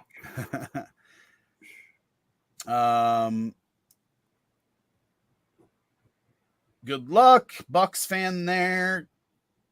By the way, I'd start Tannehill over Brady this week. I would too. I was going to mention that. I could tell you when to say it, and I'm like, I'll wait till he says it, and I'll agree. Y'all high. I'll take that. Put that down in the book. Put it in the book. He's high. Tom Brady over. I already got Tom Brady as top 15, and now I want him over Ryan Tannehill. Put it in the book. I will take that. Thank you. We need to do a. We need to do a like a review after like next week. Maybe we just jump in us three and review our bets and throw it out there so everybody knows what bets we've got going on. That might be pretty funny. We'll put the sheet up one of these days. Yeah, we don't have no question. We don't have no question. Yes, if he starts, you're starting Leonard Fournette. Yeah, 100% week in, week out, especially with that receiving core. We don't have time to go over it. We get too many questions. We already had to add a half hour. We're probably going to have to add another half hour. We're probably going to start at 10 a.m. Sunday night. Aaron Jones, Javonte Cooks. Aaron Jones, Javonte, or Cooks. Start two. Aaron Jones and Javonte for me. Yep. Wait, is this Dalvin or Brandon? It's got to be Brandon. Dalvin has only one. There's no S on Dalvin. Well, right, but that doesn't mean that people don't. That matters, right? If it's Dalvin, it does. It matters. Yeah, if it's Dalvin, it's Aaron and Dalvin. If it's Brandon, it's Aaron and Javonte for me. Yeah, I agree. Yeah, with Javante's third if it's out of them, so it'd be Aaron Jones and Dalvin Cook. If it's Brandon Cooks, then it's Aaron Jones and Javante for me. Agree. Rico says, should I just drop J.K. Dobbs? Should I pick him up and drop Cousins for him? I have Burrow as my second QB. 100%. Unless it's a super flex league, 100%. Yeah, absolutely. Yeah, why do you have 3 quarterbacks anyway? He doesn't. He's got Cousins and Burrow. Oh, Cousins and Burrow. I thought I said Burrow was already his number 2. Like, he had someone better than him. Okay, yeah. JK or Penny? I think everybody here is going to say JK. Yep. JK. What's up, guys? Great advice last week. Highest scoring for week 2 at 166. 49ers or the Saints D? I got the Niners play. Saints play the Panthers. Who's the Niners playing? Saints. I don't even need to know. I'm trying to look here. The Niners play Denver. Sunday night. Yeah. Saints. I'm playing Saints. As bad as Denver's been, Russ Wilson doesn't typically turn it over a whole lot, and that's always what I'm looking for. Judy, Jeff Wilson, Tyler Lockett, or Lazard. Start one. I'm going Jeff Wilson if I need the safe play. I'm going Jerry Judy if I need the high ceiling. That's where I'm going. I'm going to go Wilson regardless, but yes, I agree. Hey, Bryce, we got shit to do. I'm going to go Jerry Judy. If I can think for a second, you guys will elaborate on stuff all the time. Nobody yells at you. Holy shit. I'm the host. I'm the one that's got to direct it. Welcome to the 10-12 or the 12-12 rapid fire hour. Well, we got to. Look at how many more questions we got. Let's go then. Bryce, what are you doing? I said Jerry Judy. Okay. There's 30 seconds we're never getting back. Hollywood, Curtis Samuel, full PPR, Brady, Tua, or Goff. Thank you guys. Love the podcast. Hey, we appreciate you big time. Samuel and Tua. Samuel and Tua for me as well. Hollywood and Brady. Wow. So making it confusing. I mean, I think you guys are forgetting that Brady has spent his entire career throwing to guys like Gage and Perriman and Scotty Miller last week to see what not when he's 45 with a broken offensive line. Dobbins or Henderson. I think we already answered this one as Dobbins earlier, right? We had the same exact question. Sure. Yeah. Mike says thanks. Just call me MK says thanks. Welcome. And John says Michael, Carter, Breece Hall, or Cam Akers. I'm going Breece Hall. Carter for me. Breece Hall for me as well. Schultz or Yasiki. We already answered this one. Yeah. Asked and answered. Yep. Just subscribed. Great info, guys. Half PPR, DJ Shark or Dortch. I'm going DJ Shark. DJ Shark for me as well. Dortch. Hurt. Is this supposed to be Hurts? I think it's Hurt Jameis. Oh, Winston Hurt Jameis Winston or garbage Davis Mills. Who do I start? Please help. I'm going with Jameis Winston. I have him higher in my rankings. Yeah, I'm going to go. Oh, it's not Hurts. It's the injured Winston. Yeah, injured Jameis Winston or garbage. He's got Davis an adjective Mills. there in front of the players. I think both can have garbage in front of them. I don't mind David. David. Is it? No, actually, I like David. We talked about it last week, right? This guy has completely changed my outlook on him since he entered the league. Yeah, so I like them both, but it's Winston for me. Jameis. Yeah, I'm gonna check here. I have Winston. He's literally 3 ahead of Mills, so I don't. He's in the same tier, and I don't blame you if you start Mills because he's healthy. And the Bears, other than Jalen Johnson, the Bears have been torched through the air. So, let's see. Nickel Pickle says Chris Olave or Henderson. I'm going with Olave because I think he's got a really high ceiling, and I still don't know this Rams backfield. Flores Henderson ceiling is Olave, and I always lean ceiling because I like points. So Olave for me. Bryce? I'm going Chris Olave regardless.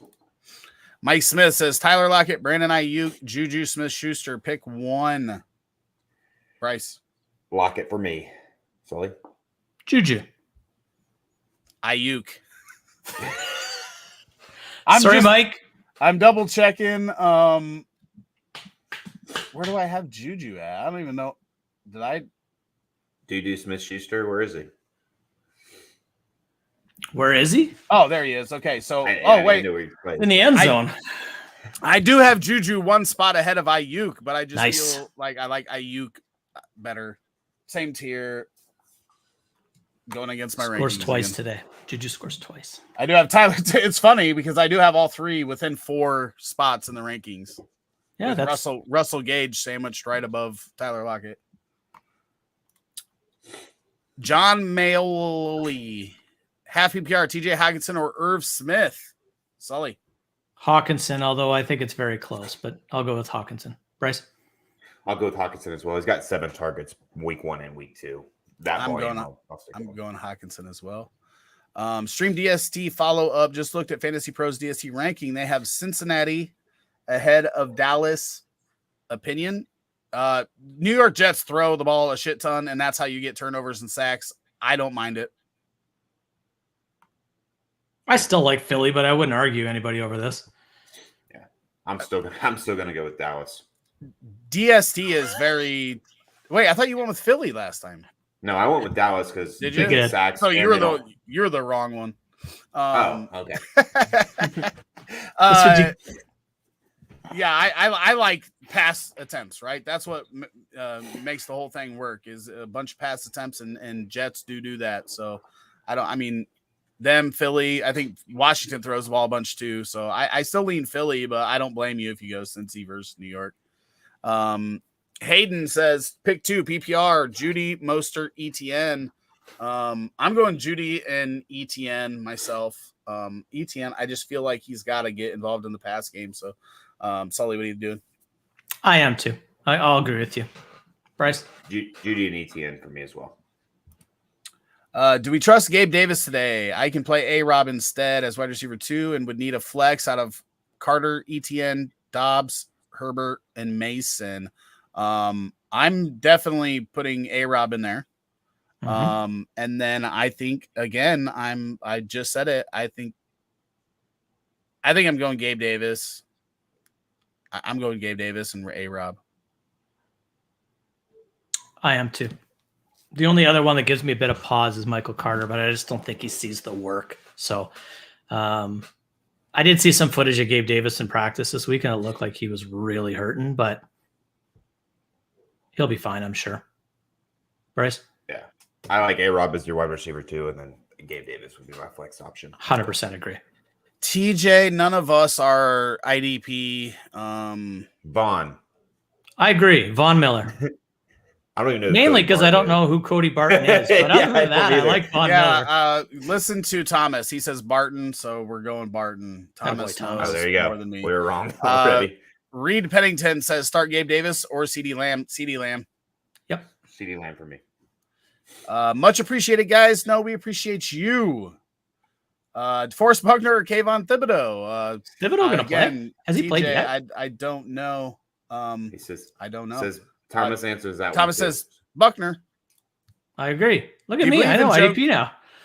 Do you believe in Njoku's production going forward now that Conklin is back on the line? I believe Njoku is going to be somebody they have to have heavily involved like he was here in week 3. I think they need that for that offense to work, especially until Deshaun Watson gets back. Obviously, week 3 is not going to be the norm, but I do think that Njoku, 6 to 8 targets a week is very attainable in that offense with it consolidated between him, Amari Cooper, and then some Donovan People-Jones sprinkled in there. So I do think he's going to be productive as the season progresses. They paid him like they want him to be productive, and we're seeing that start to come to fruition. And Brissett has played way better than I thought he was going to play, if I'm being 100% completely honest. Sully, I see a nod in there. You agreeing with me? Yeah, Jacoby Brissett in the starts he's had between Indy, Miami, and Cleveland thus far has been a top 5 in targeting the tight end type of quarterback, which makes a lot of sense. And as long as Amari Cooper keeps balling out like he is, David Njoku is going to be open in the middle of the field all day long, and there's no other options in the passing game in Cleveland. So I think it's legit. He's a top 10 to 12 tight end this year. Bryce?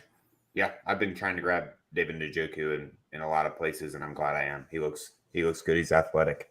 So I'll take David Njoku in my starting lineup and feel good about it the rest of the season, honestly. Amari Cooper would look good in Dallas, hey? Amari Cooper would have looked good in a Bears uniform, and why He they didn't looked go get him. amazing this last game. He is so good, but the usage has always been weird. Dallas was weird with it. Raiders were weird with it. Like maybe it's not gonna be weird anymore. Amari Cooper is a damn good wide receiver, and it's like he's been hated on forever. Dennis says, thanks for your advice, liked and subscribed. We appreciate you. That is big. That's a huge payment there. We appreciate you. Jay Breezy says, full PPR, Gibson, Patterson, James Robinson. I'm going Gibson out of these three. Good, Sully. I'm really stuck here. I really like Patterson this week. I think you can run like crazy on Seattle, but I'm going to go with Gibson as well. I think all three of these guys are viable, nice options. I literally have top 24-ish guys. Yeah, my rankings are literally Antonio Gibson, David Montgomery, CEH, Patterson, Robinson. Yeah, so they're all within 5 in the same tier. Good luck. Hopefully the coin lands on the right side for you, but that's all good. I'm Patterson. He's a sneaky DFS play. Good. I need him this week. Love you, Bryce. I like him this week. Yeah, we'll see if I even get my DFS lineups in. All in one show says Davis, Higgins, Thomas. Higgins. Wait. Michael Thomas. I have to. Yeah, I was going to say I look at that. Thomas Michael for some Thomas reason didn't register as Michael Thomas for me at first, but it's Michael Thomas. Michael Thomas for me. He's tier 2. With Jalen Waddle and Michael Pittman. Sandwich right between those two. So, no, you don't have to apologize. I just don't want to give you bad advice, TJ. And when it comes to IDP, none of the three of us are experts. So, Mr. Thomas in the chat that is helping you out knows way more than us. He is also Team Roto Heat. So, don't apologize. Craig and Brad and the IDP show you can watch as well. So, yeah, I just don't want to give you bad advice, man. I want to give you something that I'm knowledgeable on. Pick a defense: Dallas, Philly, New York Giants, or Houston. I'm going Philly. I think Sully's going Philly, and Bryce is going Dallas because this is similar to the last one. Yeah. Bryce has been wrong a lot this week, hey? Yeah, I guess. Especially it's nice when he can be wrong to multiple people on basically the same question that gets asked. It's better when you answer differently on the same question. Yeah. Twin Network says, thanks. I'm a subscriber now. I'm going to have to check out the Twin Network. I always like family shows like that. Looks like we got a couple twin brothers that are making a show. Got to check that out. Reed Pennington says, Singletary or Dobbins? I think we're all going Dobbins here. You guys convinced me. You completely changed it. I came into this show saying I'm sitting him. And then I think like the last 3 questions we've been asked about him, I've said to play him. So I've changed since the 10:30 start. And plus Sully, that Bills defense or running backfield, pardon me, is a shit show. Who knows what's going on? So Singletary's the best out of them. I don't know why they don't. He is, but he doesn't get the football, so it doesn't matter how good you are if you don't have the ball. Frustrating. Tigris says you're good just because the 3 doesn't know IDP. We have some good IDP minds. Absolutely. This is definitely said better than I was trying to say it there, but definitely don't need to apologize. We apologize that we can't give you the right answer. I don't, but okay. Well, he doesn't know. But I'm not going to apologize for not knowing. Well, I do. I want to help everybody on this show. That's why I'm here. That's why I spend 2 hours on a Sunday morning here. Flex full PPR. Bucks. Do what? Like I said, I could use $50. You want to help out? What? Well, you gotta earn it. We only hear from you on Sunday morning. Flex full PPR. Start 2. Kamara, Henry, Hollywood. Kamara and Henry for me. Kamara and Henry for me as well. Me as well. And then see, here we go, TJ. This is how you get to help from us. He's got Dobbs, Dortch, and Ayuk flexing 2 spots. Ayuk's easily in here for me as the number 1, and then I'm going Dortch number 2. I do think Dobbs could kind of break out this week with if Watson's not playing. And do we have news? Why don't you tell me that right now? This is the last question we've got. I don't know, but let me check. Lazard and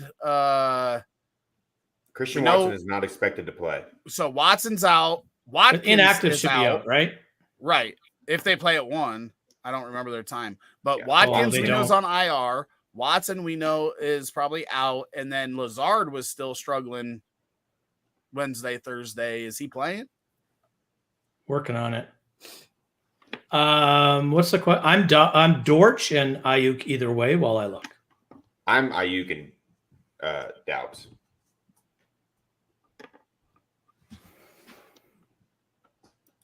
Yep, Ayuk and Doubs. If Dobbs is the number one, that kind of changes some stuff. That's an after, like the 4 o'clock start, right? So we don't know. So I'm going Dortch and Ayuk. Dortch and Ayuk, and that is going to be the stream. We appreciate everybody stopping by. Again, if you can, please smash that like button, hit the subscribe button. We are almost to 4,000 subscribers. You guys have been awesome. We're breaking all kinds of PRs. Money. On pace to do a lot of views this month. We appreciate you guys for tuning in, for watching all the videos, asking your questions. If you guys keep doing this, I mean, we might have to start at 10 a.m. You demand it, we'll do it. Or at least I will. I'll jump on a half hour early if these guys don't want to. But we appreciate all of you. Bryce, any last words? Yeah, good luck to you and all your fantasy leagues, unless you're playing me. Sully. Good luck to everyone. I'm an equal opportunity guy. So, no, just seriously, like every other week, thanks for having me here. And thanks for all these awesome questions. The support this channel gets fills my heart. It really does. So thank you. I want to wish extra luck to everybody playing Bryce this week. That's what I'm going to do. I'm going to make up. Maybe we'll take that $50 he wants and we'll start paying $5 to everyone. I'm going to win it by most points scored this week. Well, you better. You got to pay for all these bad bets you made. We'll see. Kyle Phillips is inactive for Tennessee, so I like Burks even more, even though I liked him before. Nothing else really jumping out as crazy for inactives that I'm seeing, and obviously nothing on the afternoon games. Perfect way to end the show. Thank you, Sully. Thank you.